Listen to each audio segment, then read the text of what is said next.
remercier bu baax yow ak sa technicien yi nga àndal yëpp. di wax ne farata la. li ñuy def nii parce que jàpp naa ne parlementaire aussi liggéeyam bokk na ci di waxtaan ak askan wi suñu ko soxlaa. surtout ci tolluwaayu réew mi. di remercier bu baax aussi ak ñi nga xam ne à travers Sénégal. ñu ngi ñuy seetaan di ñu déglu. di leen ñaanal seen liggéey bi aussi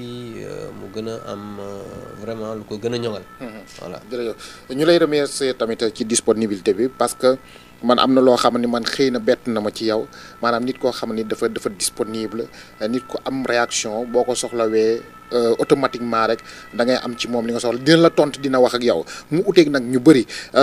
honorable député si jamono ji ñu nekk gannaaw bi ñuy massawoo ñi nekk ci mbënd mi massawu tam ñi nga xam ñoo feebar ci coronavirus bi ak ñi ci génn àdduna ñu leen di jaal seen i mbokk yëpp di la ko jaal ndaxte yow kenn ka ngoo xam ni ci kilifa yi boo sañoon li ni mel du am rawatina le président de la république tey gis nañu ko fu nekk ci askan bi am nañu ay jafe-jafe waaye waxuñu Dakar rek même ba ci diwaan yi mu nekk benn phénomène boo xam ne xëy na ndogalu suñu borom la dañ koy sant yàlla waaye am na ay loraange président de la république seen kilifa génn na génne fukki milliards ngir ñu dimbali askan bi génn nga dem nga ci terrain bi gis nañ la ca Thiès ak yeneen barab yow ak le ministre de l'intérieur Aly Ngouille Ndiaye tey constat bi ak itam liggéey bi naka la tëddee. waaw jërëjëf maa ngi tàmbali rek di masawu li nga xam ne mooy ñooy population yi nga xam ne tey jii ñi ngi am ay jafe-jafe nekk ci ndox bi di jaale képp koo xamante ne nii am nga mbokk boo xam ne faatu na ci jafe-jafe yi am te li ko waral mooy ndox mu bari bi nga xam ne wàcc na ci Sénégal ci 72 heures yu mujj yi mën naa ne depuis week-end bële loolu mu doon ay jafe-jafe mais dama bëggoon rek ñëwaat un peu ci historique gu li nga xamante ni mooy wàllu mbënd mi parce que bu ñu fàttalikoo 2012 président de la république bi muy yàlla defee sénégalais yi dénk ko réew mi mois d'août ak septembre boobu 2012 kenn dootu ko fàtte fii ci Sénégal ndax amoon nañ fi mbënd moo xam ne jàpp naa ne ci ndox mu bari jaaxaloon na askan wi yëpp président de la république bi loolu amee mu ne naam mbënd am na fi nag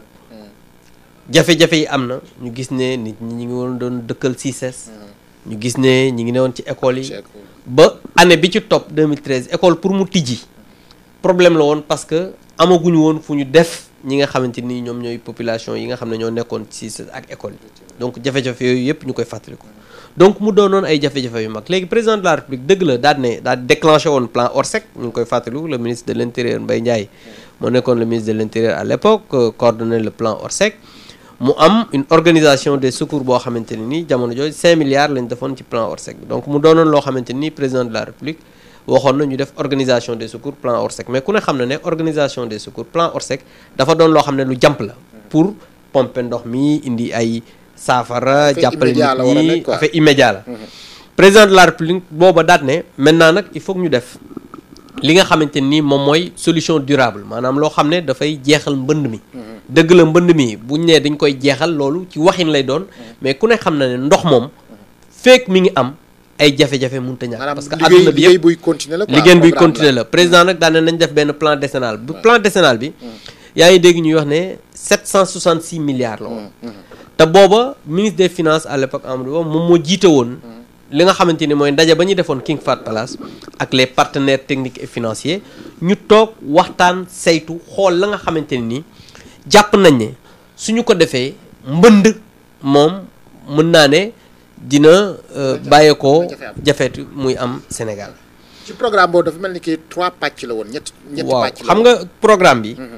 ñetti pàcc la woon ñetti pàcc yi mën naa la ko waxal dafa amoon d'abord benn plan d'urgence boo xam ne 2012 2013 la woon ñu xayma ko woon ci 66 milliards 375 mille mu am benn phase court terme boo xamante ni dañ ko xayma 2014 2016 250 milliards 603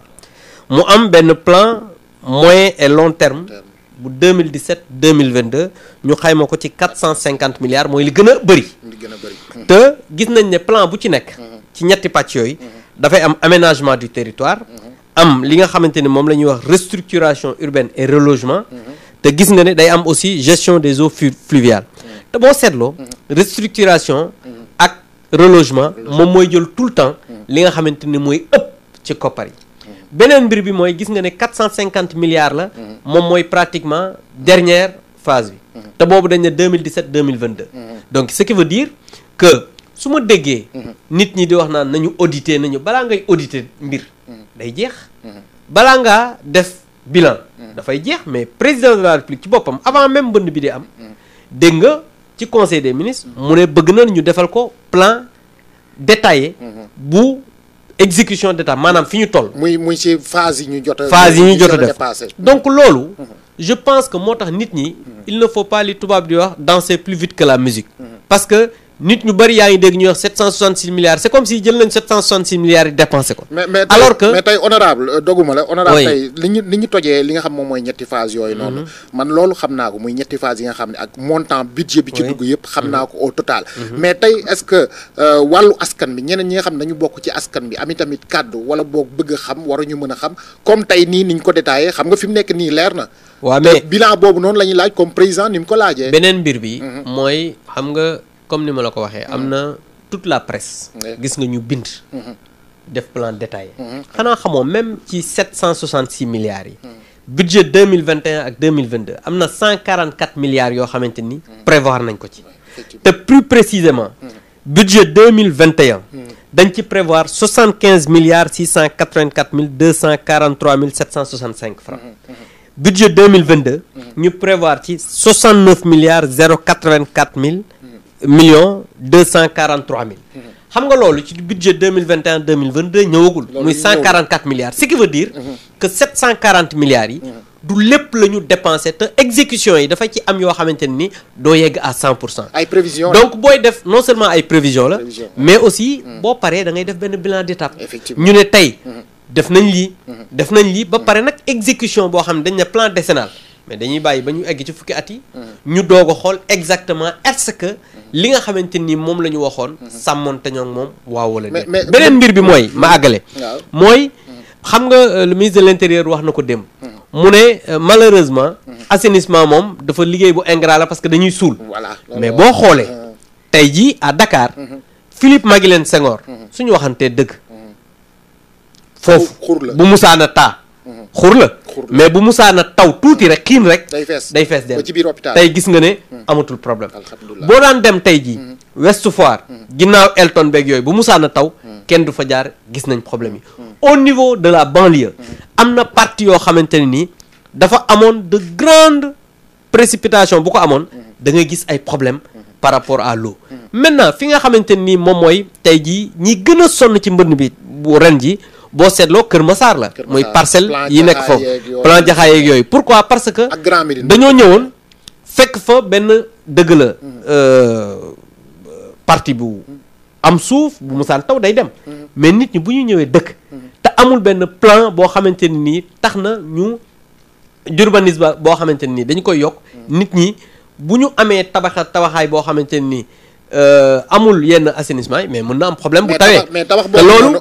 état bi moom mooy responsable non j'en viens état bi am na ci loo xamante ni responsabilité la mais les promoteurs aussi am nañ ci responsabilité c'est ce qui fait que le président de la République moom moo tax mu instruire ses services pour que ces problèmes là ñu mun ko régler beneen mbir bi moom mooy tey jii mënuñu toog naan ay problème amul loolu ce serait quand même yëpp sénégalais yi sax lay doon mais les problèmes bi mu amee mais gis nga ne ñetti fan yooyu li mu taw ci Sénégal mais toog nañ 35 ans taw ko biir Ndakaar taw ko feneen pic bi ñu ngi ko atteindre à Sokone avec 216 millimètres yoo xamante ne nii te Sokone li muy jot en moyenne ci at mi ça fait 600 millimètres li muy jot en une année benn fan mu jot le quart donc xoolal ratio bi pour xool exactement li nga xamante ni moom la ñu am ci ndox donc ce qui veut dire que précipitation yi ni mu abondante maanaam ndox mi ni mu bare tax na loolu lépp mu am ba pare tey ouvrage yu bari dem nañ à Thiès Thiès par exemple bi ñu demee ak le ministre de l'Intérieur on a vu les deux plus grands problèmes mooy lan moom mooy le Dalo de Jules Sagna ak Dallo Sampaate bi ak fa nga xamante ni moom moo nekk Ngent nga xamante ni bu ñu demee dafay am ay évacuation mais bu ñu demee ba ci raay bi fi nga xam ne fa la ndox mi war a jàdde dafa am benn rétrécissement de la voie et loolu il va falloir que ñu am benn quand même liggéey boo xamante ni dinañ mën a faire transiter loo ndox mi très tôt avant muy yegg ci raay bi nga xamante ni dafay def benn reflux pour indi inondation ci kër yi nga xamante ni moo am donc loolu c'est des choses yoo xamante ni le ministre de l'Intérieur en rapport avec les services yi fa am gis nañ ne am na loo xamante ni war nañ ko ci mën a def même ci fi nga xamante ni moom mooy plan d'urgence bi parce que jàpp naa ne plan Orsec bi am na loo xamante ni dina ko mën a lijjanti avant ñuy àgg ci li nga xamante ni moom mooy les grands travaux beneen mbir bi mooy toujours ci impact yi boo xoolee plan décennal bi à Thiès il faut aller à Thiès parce que Thiès laa dëkk xam naa fa boo daan tali bi ñuy wax tali Ablaye Yàqin foofu bu musaana taw pendant des mois kenn du fa jaar tey jii bu tawee 3 heures après da ngay gis ndox mi day dem ce qui veut dire que il y a des ouvrages qui ont été yoo xamante ni defar nañ ko ba pare moo am impact maintenant li am mooy la situation elle est là le président de la République wax nga ko sànq ci sa biir question wax na ñu déclencher plan Orsec mu def ci 10 milliards mais loolu li muy wundu dama bëgg a ñëw après ci oui 10 milliards boobu oui ñu xaw cee toj tuuti waxtaan ci tuuti déglu naa la wax nga joxe nga ay détails ndax li tax ma gën la bàyyi nga mën a exprimer wu askan bi ñu ngi ñuy seetaan en direct Sénégal ba ci bitim réew ma bàyyi la nga détaillé woon parce que da nga demoon sur le terrain te da nga war a rendre compte da nga war a wax en tant que député ndaxte tey ñi nekk fii tey ci màkkaan bi soxla nañ leen ñoom askan bi soxla nañu ñu jege leen moo xam ñu nekk au pouvoir ñoo xam ñu nekk ci opposition bi dafa mel ni ki nekkuñu jamono joo xam ne xëy na war nañu mën a toog fii ci assemblée nationale seen i biir bureau wala di wax feneen mais soxla nañu seen présence ci côté askan bi mais est-ce que tey mën nga nangu ne xëy na plan bi nga xam ne tegoon nañ ko muy le plan Orsec bi muy koppar yooyu ñu dugaloon pour ñuy def ay liggéey est-ce que tey nangu nga ne am na ay manquement yoo xam ne tey ndox mi bu bëri bi mu wàccee ci benn journée génne na manquement yooyu nga xam ne war ngeen ko rectifier. waaw mais déggoo li ma xam nga il faut que aussi nit ñi dépassionner un peu le débat. ñu dal. xam nga dal bi mooy lan xam nga fan laa moo tax ma lay wax. xam nga foofu laa jëm si non c'est que dama li tax ma lay wax loolu mooy. nit ñëpp da ngay dégg 750 milliards yi 750 milliards yi mais 750 milliards yi kenn dépensé gu ko gisaguñ ko am na loo xam ne budget 2021 2022 xam nga loolu ñëwagul ce sont des prévisions waaye léegi balaa nga ne naam ne fa non seulement prévision mais dafa yeggseegul xam nga loo xam ne plan décennal la ñu ne fukki at la dëgg la am na loo xam ne des na ci liggéey bi ça on n'en disconvient pas ça moom il faut le reconnaître parce que xalangu dajul suuf maintenant loolu moo tax président de la République mais avant lii di am mu ne nañ ko defal bilan d'étape mais kan moo gën a transparent kooku mais li may bañ mooy ay politiciens di profiter ci misère population yi pour def de la politique politicienne parce que xam nga dafa am loo xam ne amateurisme lay gën a nuróol ak li nga xamante ni moom mooy populisme parce que ñëw toog wuy dara doxul defuñu dara 750 milliards alors que yow. xamoo sax exactement. kon bu ñu waxee foofu on parle du Pastef Ousmane Sonko. non oui parce que ñu gis ce président bi mu waxee le lendemain mu génn. non xam nga Ousmane Sonko ne 200 milliards sax. def naa benn interview. waaw bugguma woon sax tontu parce que pour man. yàpp sénégalais yi passé wul. ngay traiter de tous les députés d'escrocs. loolu d'abord c'est un problème par rapport ak koo xam ne da ngaa bëgg a jiite réew mi gis nga nit. Sénégal gi boo ko bëggee jiite. da ngay am yar am teggin ba pare nag mën nga nag def opposition mën nga wax li nga xalaat mais ba pare ngay indi ay propositions concrètes mais mënoo chaque jour ngay xëy ne sa programme mooy lan saaga nit ñi suba guddeeg ngoon loolu mënul nekk te duñu ko accepter mënuñu ko accepter beneen mbir bi mooy mais oui absolument parce que quand même ay sénégalais ñoom ñoo jël seen baat fal ay députés ñu ñëw à l'Assemblée nationale pour man ñàkk yar dépassé wul ngay traiter ay nit ñëpp d'escroc ñoo xamante ne ni yow ci sa bopp fa ngay liggéeyee Ousmane Sonko fii Assemblée nationale koy fay donc je pense que député rôle am mooy dem ci population yi xool seen i jafe-jafe bu fekkee da ngaa bëgg a jiite réew wala nga ne da nga am programme mais nga joxe sa programme joxe ay solution wax ne man kat lii gisuma lii laa gis nii la ñu war a defee nee la ñu war a defee parce que président de la République ak gouvernement am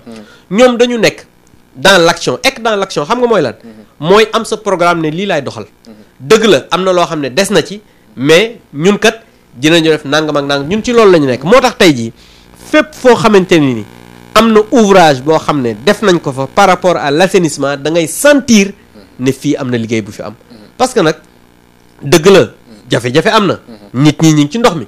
mais yow mii taskatu xabaar nga nee naa la 2012 2013 heure bi nit ñaa ngi ci école yi nit ñaa ngi CICES ñi ngi togg di yóbbu ñi ngi dajale ay ceeb ak dëwlin ak yooyu xool nan lañ leen toggee donc loolu je pense que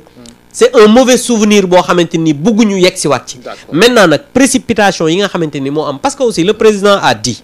le président il est plus informé que ñun li mu wax ne par rapport au changement ak dérèglement climatique dafa doon loo xamante ni ay scientifiquement c'est prouvé tey boo xoolee partout dans le monde da ngay gis le dérèglement climatique dafa indi ay problèmes par rapport aux inondations te c'est des choses yoo xamante ni dafa law àdduna bi ma jox la benn xibaar démb rek Niger am na 65 morts. waaw xam nga bëgguma woon sax dugg ci loolu mais ñun ñëpp yëg nañ ko